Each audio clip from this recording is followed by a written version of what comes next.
4절부터 다시 보십시다. 베드로후서 1장 4절입니다. 베드로후서 1장 4절.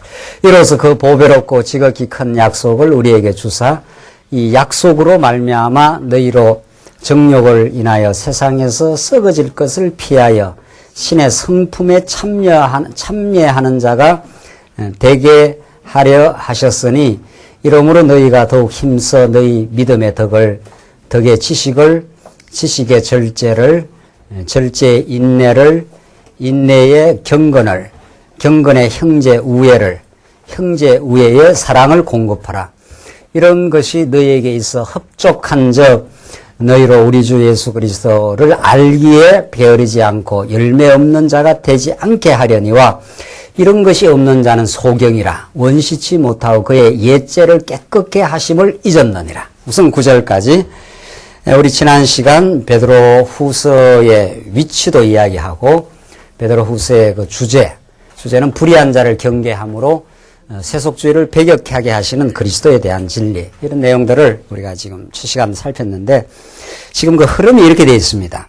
사도 베드로가 성도들한테 권고를 하는데 알기 힘쓸 것을 이제 권고한다 그랬지 않았어요? 우리 첫 시간. 참 이게 놀라운 거죠. 우리가 볼 때는 뭐 별 지식이 없는 사람 같은데 진짜 지식을 갖고 있었는 사람이죠. 베드로가 하나님을 아는 지식, 세상적 지식하고는 차원이 다른 영적인 지식, 성령의 감동 따라서 하나님이 우주를 창조하시고 약속대로 지금도 교회를, 만물 위에 교회를 두셔서 다스리신다고 하는 이 어마어마한 지식입니다.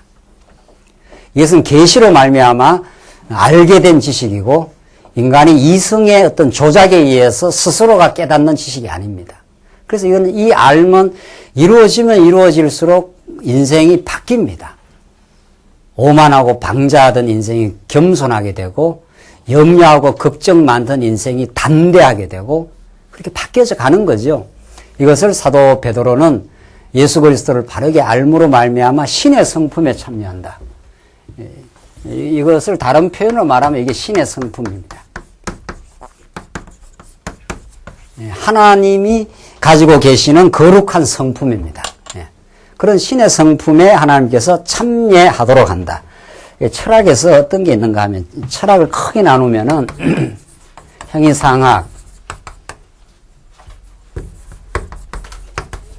인식론, 윤리학, 이게 크게 이제 철학에, 물론 이제 논리학도 있습니다만은 크게 봐서 형이상학이라는 이 보이는 것 너머에 진짜 있는 게 무엇인가 이걸 이제 질문하고 그런 게 진짜로 있는 변하지 않는 영원한 실체가 있다면 그걸 우리가 알 수 있느냐, 인식론.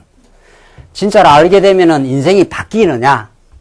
이 철학도 이 신학, 성경하고 비슷하게 무언가를 그 분야를 찾아가려고 하는 거지요.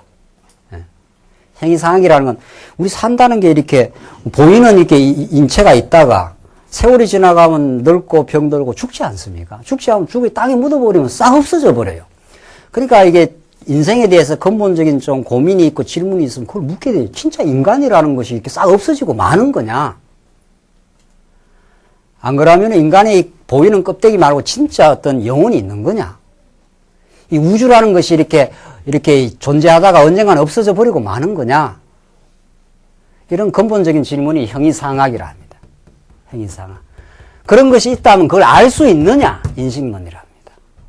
그래서 모든 지금 학문은 형이상학보다도 지금 최근에는 인식론 경향으로 기울어졌어요. 우리가 어떻게 알 수 있느냐? 진짜 근본적인 실체를 알 수 있느냐? 안다면은 알고 나서 진짜 인간이 바뀌느냐? 윤리학. 더불어 사는 삶이 풍요해지고 진짜 바뀌느냐?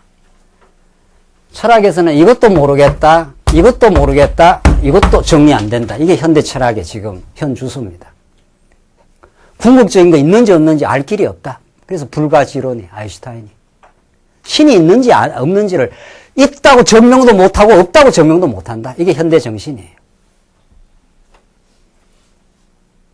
그러나니까 인식론에서 지식에 대해서 다 근본적인 지식은 불가능하다. 부분적인 지식밖에 있을 수 없다.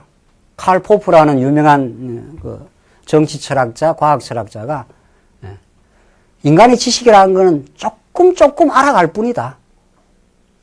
이 세상 전체에 대한 지식, 역사의 흐름에 대한 지식, 인생의 본질에 대한 지식, 이런 거 모른다, 우리는. 알 길이 없다. 그걸 모르니까 객관적이고 올바른 윤리학이라는 게 성립하지 않는다.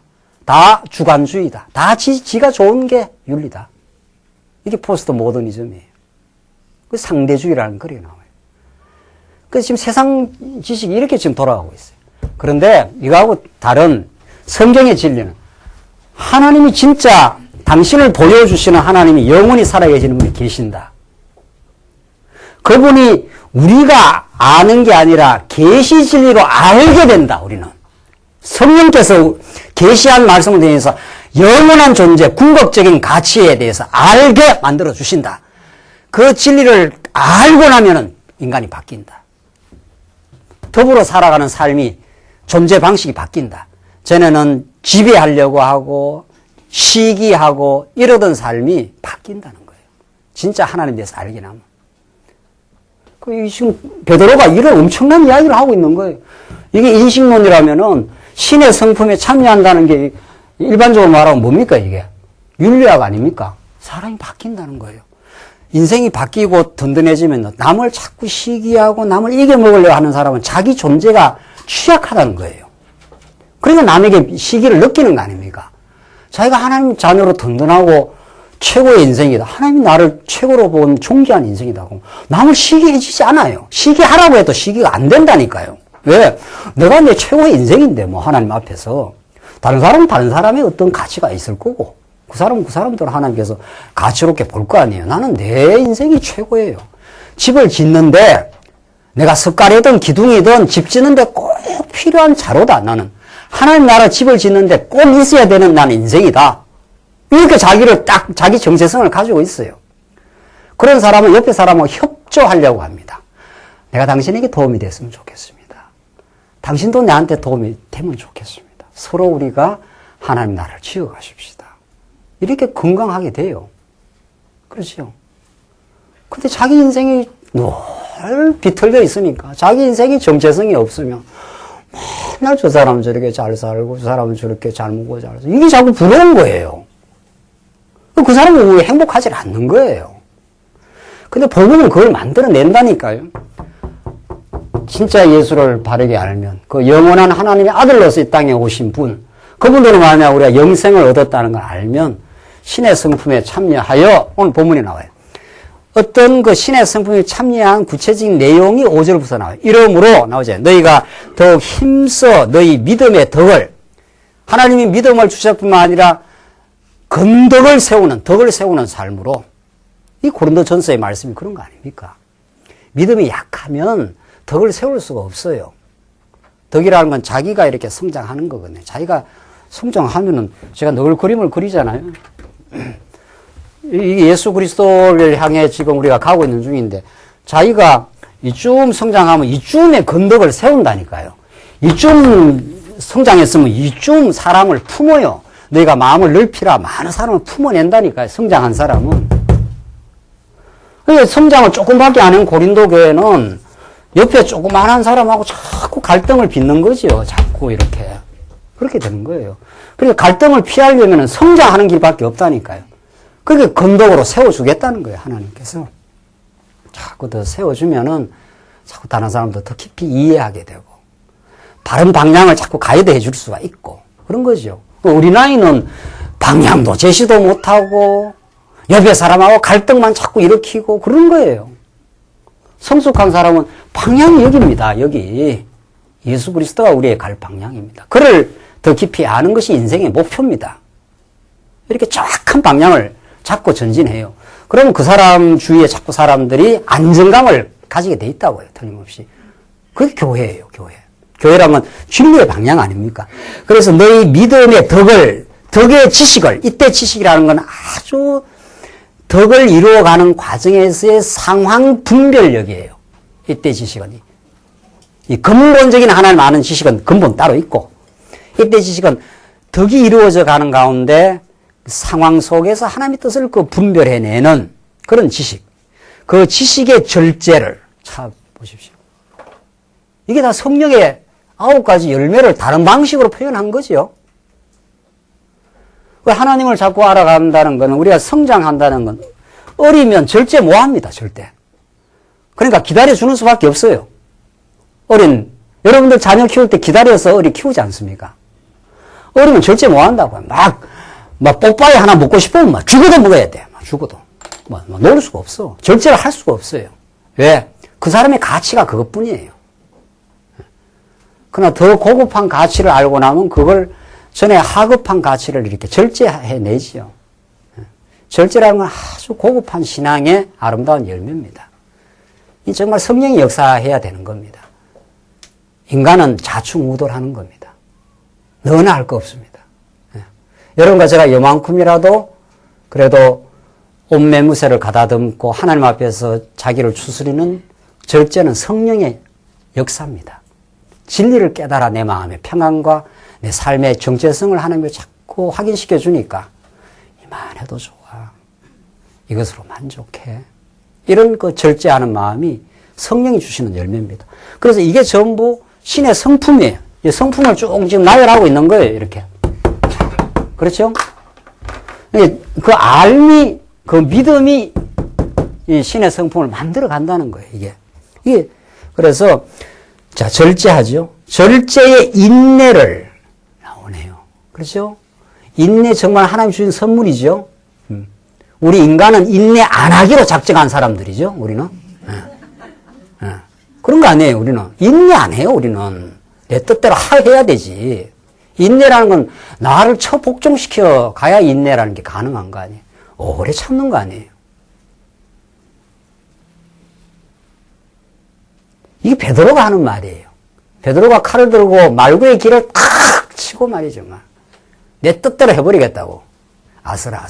예수님께서 깔아앉히지 않습니까? 칼로 하는 자 칼로 망하게 될 것이라고. 인내 우리는 못해요. 옛사람은 못하는 게, 사망은 인내를 못한다고요. 못한다니까요. 부부간에 왜 싸워요? 왜? 인내 안 하거든요. 그런데 이 말씀을 깨닫고 자기가 마음의 평화를 누리고 해보십시오. 다른 사람이 내 뜻대로 이렇게 안 움직여줘도, 저 사람에게 저런 약점이 있는가 보다. 이렇게 이해하고 인내하게 된다니까요.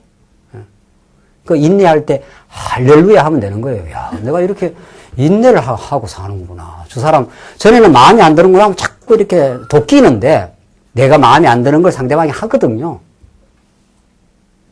안 하고 삽니까, 여러분들은?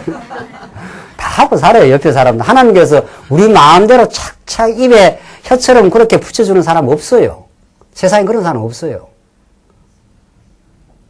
그런데도 하나님의 뜻을 생각하고 그 사람 배후에 하나님이 저렇게 하신다고 믿고 나도 저 사람과 더불어 사는 것을 인내를 키우는 하나님의 뜻이다.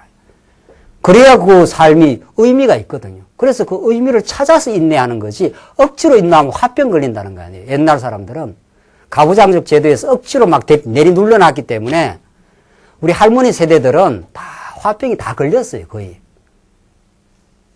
정신의학적으로 우리나라에서 화병이라는 게 있답니다. 화병. 딴 나라에 없는 병이랍니다. 그게. 화병이라는 게. 왜? 억지로 참았으니까. 억지로 인내하니까. 저 화상을 내가 평생 보고 살아야 되나. 이러면 그 화병이 걸리는 거예요. 그게 아니고 하나님이 저 사람을 통해서 나를 신의 성품에 동참케 하시는구나. 이 해석이 달라요. 완전히 다르다고요. 그 사람이 고맙다 그래야 돼요. 나중에. 여러분과 저에게 까다로운 사람들이 굉장히 고마운 사람들이에요. 나중에 알고. 그 베드로서에 너희가 직장 생활할 때 까다로운 주인을 만날 때 그때 하나님을 너희가 기억함으로 그 까다로운 주인도 주를 섬기듯이 섬겨라는 게 그 베드로 전서에 나왔지 않습니까? 하나님은 여러분과 저를 깎아내고 그리스도의 성품으로 만들기 위해서 우리 주변에 연단의 장치를 만들어 놓았습니다. 그걸 못 피합니다, 여러분들. 뭐 피하면 뭐 만난다고 그때부터 더 큰 게 와요. 반드시 그렇습니다. 이게 어렵다고 해서 피하니까 더 된통 더 큰 게 나타난다니까요. 하나님이 어떻게 피하겠어요, 여러분과 제가. 훈련할 때 훈련 받고, 무너뜨릴 때 무너뜨려지고, 그래서 하나님이 세워가시는 그 놀라운 역사를 하나님께서 하게 하시려고 인내의 정황에다가 우리를 두십니다. 내가 인내하려고 하는 것도 아니에요. 내 뜻대로 막 다 돼버리면 인내할 것도 없지요. 뭔 내 뜻대로 안 되고 어려운 상황이 자꾸 나타난다니까요. 그래야 인내를 배우지요. 그리스도의 마음을 배울 거 아니에요. 그리스도야말로 인내의 절정을 보여주신 분 아니에요. 그가 인간들한테 그 침뱉음을 당해야 되겠어요? 예수님이? 하늘 12영이라도 불러갖고 막 그냥 빌라도를 싹 그냥 일거에 처리를 할 수 있는 분입니다. 그분이. 안 하잖아요. 왜? 여러분과 저에게 인내의 삶이라는 것이 무엇임을 십자가를 통해서 가르쳐 주시고 하나님의 영원한 사랑을 우리에게 보여주셔서 우리도 그의 성품에 참여하는 인생 되게 만들려고 그가 그렇게 인내를 하고 견뎠습니다. 마침내 그가 십자가에 죽으신 겁니다. 그럼 우리는 억지로 참으라는 게 아니에요. 그리스도를 깊이 알므로. 그가 우리에게 행하신 놀라운 사역이 얼마나 우리에게 놀라운 사실임을 알므로. 복음이 얼마나 깊은 것임을 알므로. 그래서 우리가 우리의 모든 삶은 베드로 사도가 이 편지를 하는 이 대상은 다 흩어져 있는 나그네들 아닙니까? 삶이 그렇게 호락호락하지 않습니다. 그들뿐만 아니고 우리의 인생, 우리의 삶도 이 땅에 호락호락한 삶이 없습니다. 지난주에 일본에 가서 보니까 그분들한테 뭐라고 위로를 하고 뭐라고 신앙을 설명하겠어요? 그분들은 이미 죽음을 경험한 사람들이에요. 신 났을 때 말이에요. 온 막 빌딩이 흔들리고 말이죠. 이 죽었구나 말이죠. 뭐라고 위로를 하겠어요? 동경은 또 올지도 모른다는 거예요. 또 올지도. 우리 삶이라는 게 그런 겁니다. 그런 속에 우리를 두시고 하나님을 배워가게 하시고 하루하루 하나님을 의지해야 살 수 있는 환경. 그래서 하나님을 배운다는 것이 우리의 삶의 가치인 겁니다. 하나님의 일본에 택한 백성이 있으면 지진 자체를 안 일으키게 해버리면 그렇게 할 수도 있지 않아요. 그런데 그렇게 안 하잖아요, 지금. 그 위험천만한 그런 삶 속에서 하나님을 바라봐야 사는 곳, 여러분과 저의 삶도 그런 겁니다. 그 속에서 인내를 배우고 절제를 배우고 그 인내의 경건을 인내를 거쳐가면서 하나님을 두려워하는 그런 마음을 그 경건함을 배워간다는 인간은 경건하지 않거든요. 타락한 인간은 하나님 두려움이 없어요. 우리는 과거에는 그러나 어떤 일을 해도 하나님 어떻게 생각하시지? 하나님의 뜻이 무엇이지? 그 하나님 뜻에 내가 복종해야 되겠지? 이런 그 경건한 마음을 자꾸 우리의 삶 속에서 터득하고 배워가는 것이 광야의 삶입니다. 그 훈련을 거치고 또 거치고 나면 많이 훈련을 거치고 나면은 굉장히 자유로워져요. 그 다음에는. 왜? 내 생각을 많이 포기하게 되고 주의 뜻에 자꾸 맞추어 가기 때문에 어려운 일이 생겨도 하나님 뜻으로 받아들일 줄 알고 형통한 일이 와도 우쭐대지 않고 점점 무르익는 참 인생으로 하나님께서 우리를 키우실 겁니다. 경건의 형제 우애를. 경건이라는 건 하나님과의 관계고 형제 우애는 이제 수평적 관계 아니에요. 그렇죠? 하나님하고 관계가 안 되는데 무슨 형제 우애가 생기겠어요? 안 되는 거예요. 세상에서도 다 윤리학 말해요. 더불어 같이 잘 살아보자 말해요. 안 돼요. 가짜예요. 또 순수하지 않아요. 진짜 순수한 형제 우애는 하나님부터 마음의 기쁨과 마음의 감사와 자기 정체성에 대한 확인이 생겨야 진짜 다른 사람을 생각하는 진정한 의미의 형제 우애가 생깁니다. 자기가 채워지지 않는 욕망이 있으면 다른 사람을 이용한다니까요. 다른 사람을 우애하는 게 아니에요. 인간 본질이. 다른 사람을 이용해서 내 욕망을 채우려고 하는 게 인간의 본질이라니까요. 그게 안 채워지면 다른 사람에게 정죄가 나오고 그러지 않습니까? 그러니까 우리가 복음 다 깨달아간다는 우리의 원래 본질이 어떻다는 거. 우리는 죄와 사망의 법 아래에서 죽었던 인생이라는 거. 그러나 예수님으로 말미암아 하나님 우리에게 믿음을 주시고 영생과 경건함을 주셔서 우리 하여금 이런, 정말, 우리는 이거 꿈꾸지 못했던, 여러분은 어떤지 모르겠어요. 저는 그래요, 적어도. 저는 이렇게 거룩이란 말 들어본 적도 없고, 순수한 사랑이란 이런 말 들어본 적도 없고, 영원한 천국 이런 말 들어본 적도 없고, 그럴 때, 그냥 서울대학 가고 잘 먹고 잘 살아. 이거밖에 없었어요. 그 가치로 저는 똘똘 뭉치진 인생이었다고요. 입신양명하고 이 땅에서. 오늘 이런 본문의 말씀은 저는 너무 놀라워요. 이게 정말 이게 행복한 인생의 삶이거든요. 절제라는 말도 배웠고, 인내라는 것이 무엇이라는 것도 하나님께서 경험 속에서 배워가고 있고, 그래서 하나님을 두려워하는 경건한 마음도 조금씩 생겨나고 있고, 그래서 내 마음에 기쁨과 행복이 있으니까 이제 형제들을 사랑할 마음도 좀 생겨나고 있고, 마지막 보십시다. 형제의 사랑을 공급하라. 이 무조건적 사랑이거든요.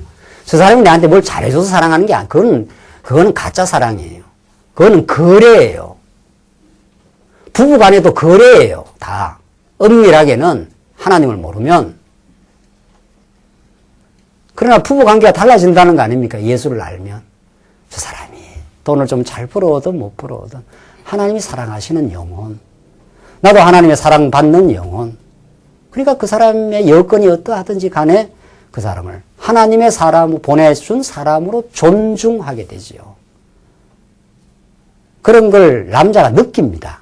우리 베드로전서에서 다 했지만은 남자가 그걸 느낀다는 얘기예요. 저 사람이 내게 갖고 있는 세속적인 힘 때문에 저러는 건지 하나님의 사람으로 나를 존중해 주는 건지 달라요. 전혀 다릅니다.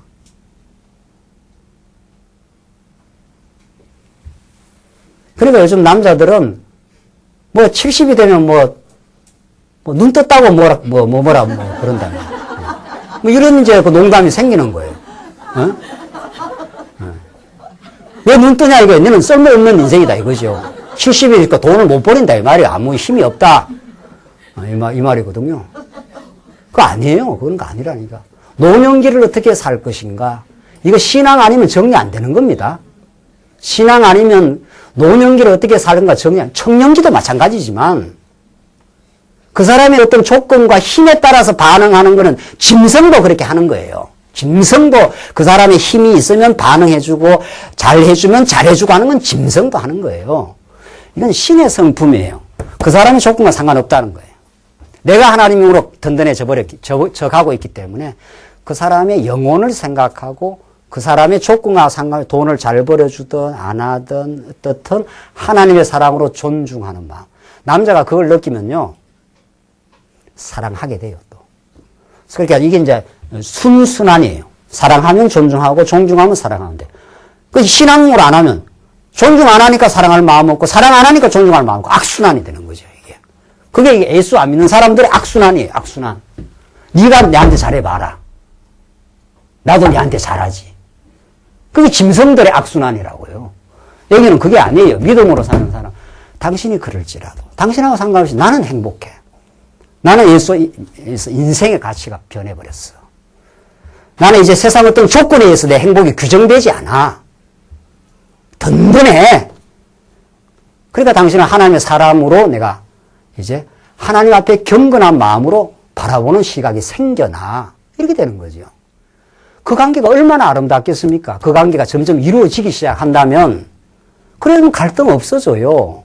갈등의 원인을 남한테 돌리면 안 돼요, 절대로. 그러면 세월을 계속 낭비하는 거예요. 갈등의 원인이 내 안에서 만들어지고 있어요.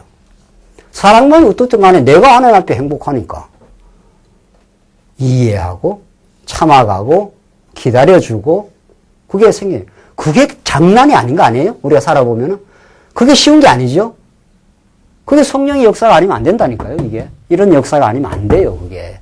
인간의 이 타락한 마음은 급하고 내 뜻대로 해야 되고 내보다 잘난 사람은 있으면 끌어내리고 싶고 이게 인간의 타락한 마음인데 되겠어요? 안 되지. 그러니까 우리가 가정생활 10년, 20년만 해보면 딱 나타난다니까요.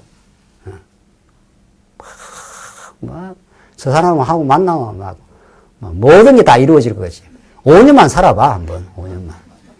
인간의 본성이 다 드러나고 정말 믿음이 있어야 되겠습니다. 하나님 우리 가정을 긍휼히 여기시고 우리 교회를 긍휼히 여겨주셔야 우리가 승리합니다. 그러니까 오늘 하나님께서 신의 성품에 참여하게 하려고 성령을 보내주셔서 약속된 말씀으로 믿음의 덕을, 덕의 지식을, 지식의 절제를, 절제의 인내를, 인내의 경건을, 경건의 형제우애를, 형제우애의 사랑을 공급하라. 공급하라 하신 하나님이 공급해 준다는 거예요. 그리고 그걸 공급하게 해 주시려고 우리는 성령이 오셔서 우리 안에 자꾸 하나님을 바르게 아는 알을 자꾸 이렇게 공급해 주셔요. 우리는 공급받지 않고 살 수가 없는 인생이에요. 하나님은 누구에게 공급 안 받고도 스스로 창조하는 분이에요. 우리 피조 인생은 하나님에게 매여있기 때문에 하나님으로부터 살기 때문에 하나님의 말씀에 공급이 있어야 이게 나간다니까요. 그 말씀 안 듣고 살겠어요? 말씀 안 듣고 못 살아요, 우리는. 말씀에 공급을 안 받으면 못 산다니까요. 틀림없이 이쪽으로 사는 거예요. 보나 마나. 말씀에 공급이 안 되면 이렇게 사망적 생명을 산다니까요. 사망적 생명. 공급을 받으면 신의 성품에 참여하는 삶을 살게 될 거고. 이게 은혜라는 거예요. 여러분과 저로 하여금 오늘 이렇게 하나님 앞에서 우리가 다소곳하게 마음을 우리가 조아리고 하나님 당신이 내 삶의 주인이었습니다. 우리 교회의 주인이었습니다. 지금까지 은혜 가운데로 인도해 오셨습니다. 이게 오늘 와서 찬양하고 감사하는 시간 아닙니까? 이것처럼 놀라운 복이 어디 있습니까? 세상에. 이런 진리를 모르면 지금 오늘같이 휴일날 막 방황하는 거예요. 돈이 있으면 있는 대로 없으면 없는 대로 방황하는 거예요. 제가 그러잖아요. 예수 안 믿고 건강하면 뭐 할 겁니까? 건강이 펄펄 넘치면 예수 안 믿고 건강 펄펄 넘치면 그것도 환장할 노릇이에요. 예수 안 믿었는데 막 건강이 넘쳐. 뭐 하겠어요? 뭐 하고 살겠어요? 그 에너지를 어디다가, 인간이라는 건 에너지를 어디다 집중을 해야 되거든요. 진리를 위하여, 이런 뭐가 있어야 된다니까요. 우리는 인생은 예수 그리스도의 영광을 위하여 내 체력과 내 모든 것을 던지고 산다. 목표가 있어야 살지요. 그 목표를 잃어버렸기 때문에 현대인들은 돈이 있어도 이 돈 갖고 뭐 할지를 몰라. 건강이 있어도 건강 갖고 뭐 할지를 몰라. 없으면 또 없다고 난리지. 없다고. 여러분, 제가 그런 복음을 들었습니다. 이 복음이 우리를 이 거룩한 신의 성품에 여러분들 일상생활 하루하루가 하나님의 성품을 배워가는 시간이에요. 얼마나 한국 기독교가 이 예배당 중심의 신앙생활을 이거 편협되고 왜곡된 신앙생활을 가르쳐 놔가지고 예배당에 와서 여기만 신앙생활이라는 거예요. 무슨 그런 얼토당토 않는 소리가 있느냐 말이죠. 우리 신앙생활은 여러분과 저의 몸이 거하는 모든 곳이 신앙생활이에요. 가정도 신앙생활, 여러분이 고단하게 직장생활하는 그거 다 신앙생활이에요. 그게 다 절제와 인내를 배우는 시간이에요. 여러분의 사회생활, 직장생활이 그런 생각을 가지고 신앙생활을 해야 그 직장생활 속에서도 하나님을 배우는 하나님의 신의 성품에 동참하는 인내를 배우는 시간이다. 이래야 직장생활이 의미가 있지요. 그걸 통해서 돈을 버리기도 하고 좀 적게 버리기도 하고 많이 버리기도 하는 거예요. 돈은. 근데 그런 가치를 못 누리니까 그런 고상한 내가 그리스도의 형상을 닮아간 고상한 가치를 못 깨달으면은 그냥 돈 버리는 것 자체예요. 그거 예수 안 믿는 사람들이 하는 거 똑같은 거죠, 그거는. 예수 안 믿는 사람도 직장 가서 열심히 일하지 않습니까? 그러니까 다르다니까요. 지금 이 말씀을 여러분들 깊이 이제는 새기고 한 말씀들이 정말 그렇구나. 정말 진리를 알면 신의 성품에도 진리를 이게 하나님 아닙니까? 하나님이 여호와시다 하는 것을 이게 이제 일반 철학에서는 형이상학이라. 정말 근본 존재가 누구냐? 궁극적 존재자가 있느냐? 우리는 있다는 거예요. 우리는 있다는 거예요. 이 우주를 창조한 분이 있다는 거예요. 지금 우리를 운행하는 분이 있다는 거예요. 그걸 어떻게 알 거냐? 계시로 안다는 거예요, 우리는. 하나님이 성경을 통해서 지금 알게 한다는 거예요. 알고 나면 어떻게 되느냐? 신의 성품에 참여한다는 거예요. 기독교 윤리학이 이루어진다는 거예요. 진짜. 자기만 알던 사람이 자꾸 남을 이해하게 되고 자기 중심으로 살던 사람이 타자를 이해하면서 자꾸 봉사하게 되고 남편도 자기만 알던 사람이 이제 아내의 처지도 자꾸 이해하려고 그러고. 그래서 그 아름다워지는 거 아닙니까? 가정생활이. 결론 지읍시다. 8절. 이런 것이 너희에게 흡족한 적. 나오죠? 정말. 성령께서 역사하시면, 말씀으로 역사하시면, 이런 것들이 덕이라든가 지식이라든가 절제라든가 인내라든가 이게 다 신앙 인격입니다. 신앙 내면에서 자꾸 이렇게 형성돼 가는 거예요. 이런 것들이 흡족한 적 너희로 주 예수 그리스도를 알기에 또 나오죠? 이걸 자꾸 경험하는 사람은 말씀을 더 알고 싶어 해요. 왜냐하면 이게 그 좋은 선순환이에요. 하나님을 알아서 이게 생기는 사람은 이게 진짜 경험이 돼요. 야, 내가 진짜로 참구나. 전에보다도. 이런 게 경험하는 사람은 더 말씀을 어떻게 해요? 알고 싶어 해요. 그 놀라운 거죠? 예. 뭐 고기도 먹어본 사람이 더 먹는다고. 그 맛을 알아갖고 이게 진짜 내 건강에 유익하구나 하는 걸 아는 사람은 더 자꾸 먹으려고 그러는 거예요. 그런데 이제 악순환은 안 먹어. 자기가 교만해. 안다고 생각해. 그럼 말씀 잘 안 듣죠? 말씀 듣는 시간을 시큰둥하게 보내는 거예요. 저거 다 아는 말씀인데. 그러면은 틀림없이 신의 성품이 생겨요, 안 생겨요? 안 생기니까 더 아는 게, 알고자 하는 마음이 안 생기는 거예요.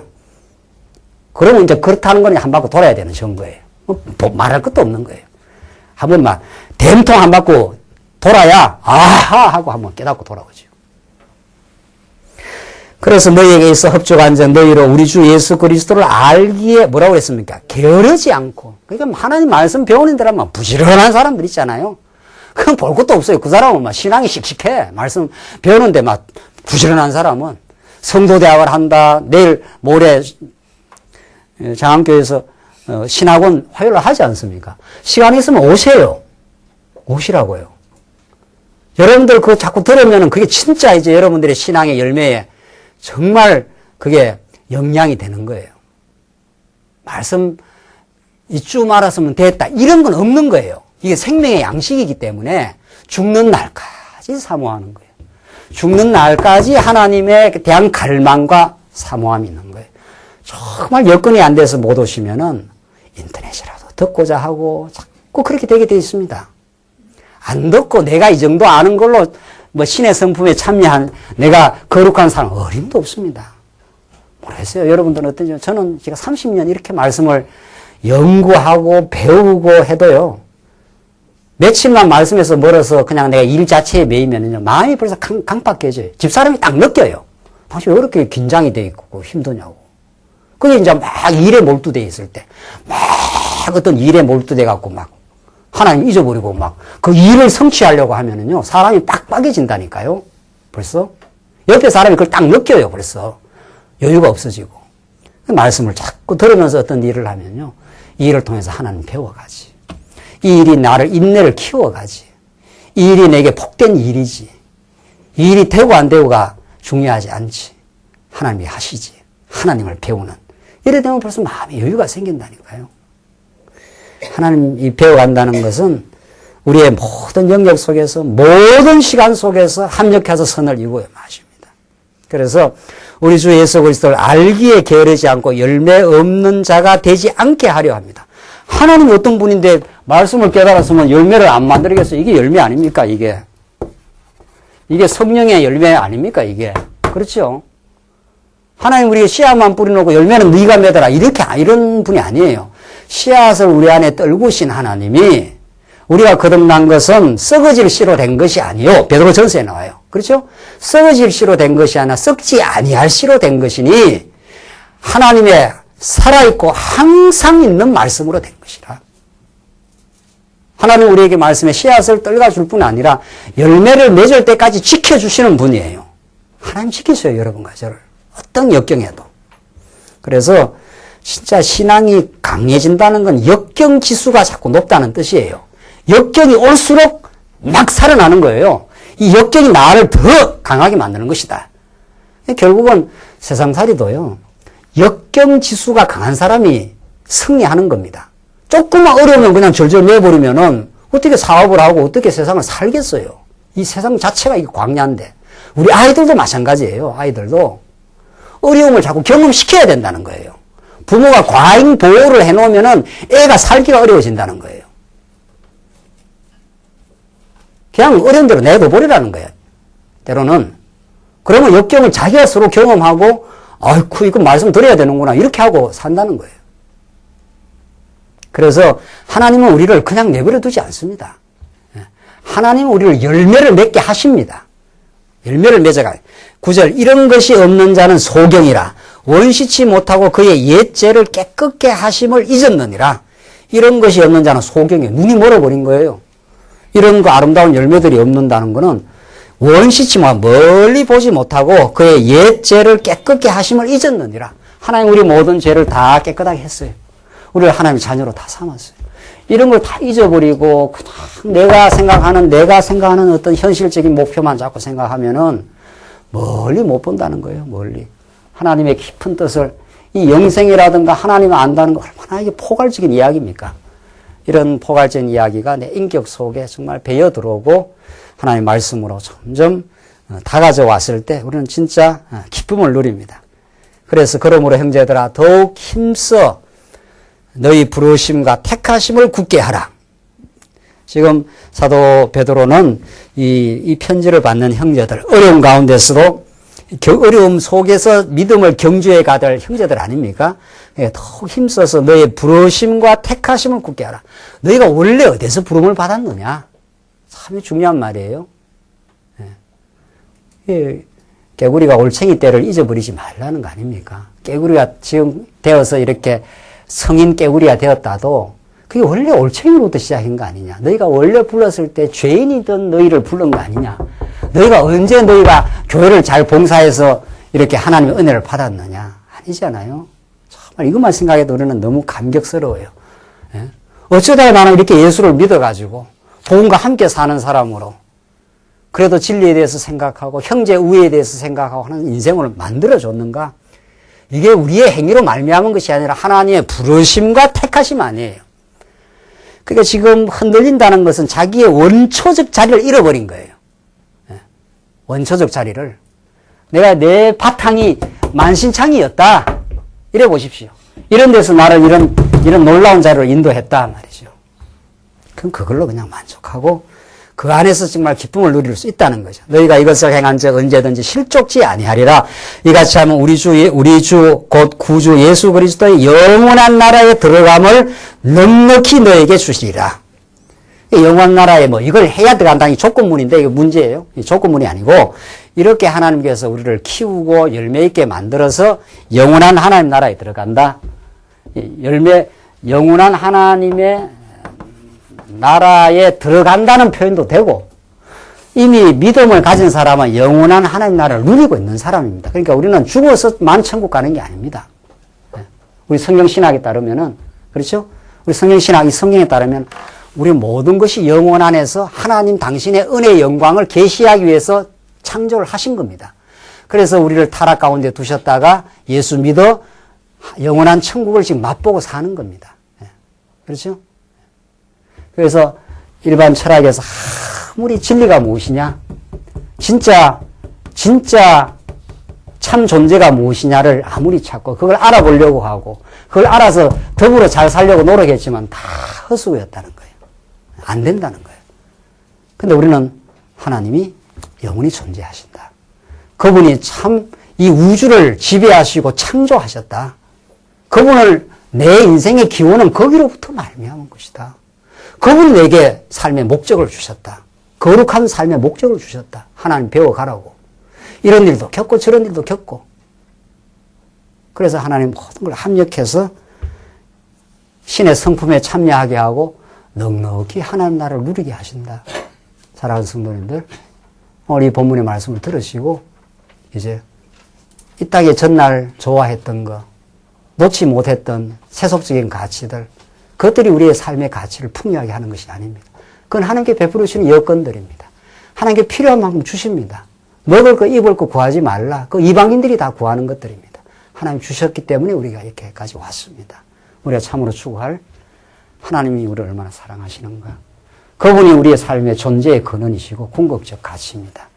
그분 안에서 여러분의 삶이 훨씬 더 풍요하시고 진정한 기쁨이 있으시고 거룩한 삶이 있길 바랍니다. 기도하십시다. 자비하신 하나님 아버지 은혜를 감사합니다. 우리에게 너무도 놀라운 복을 주셨습니다. 우리가 이런 영생의 말씀을, 궁극적 가치를 우리가 모르고 그렇게 허우적거리며 살아왔던 옛 삶이 있는데 이제 그 모든 죄를 이미 깨끗게 하시고 우리 하나님의 자녀로 받아주셔서 감사합니다. 이 말씀 들리게 하심을 너무도 감사합니다. 이 말씀 안에서 승리의 길을 가게 하시옵소서. 예수님 이름으로 기도하옵나이다.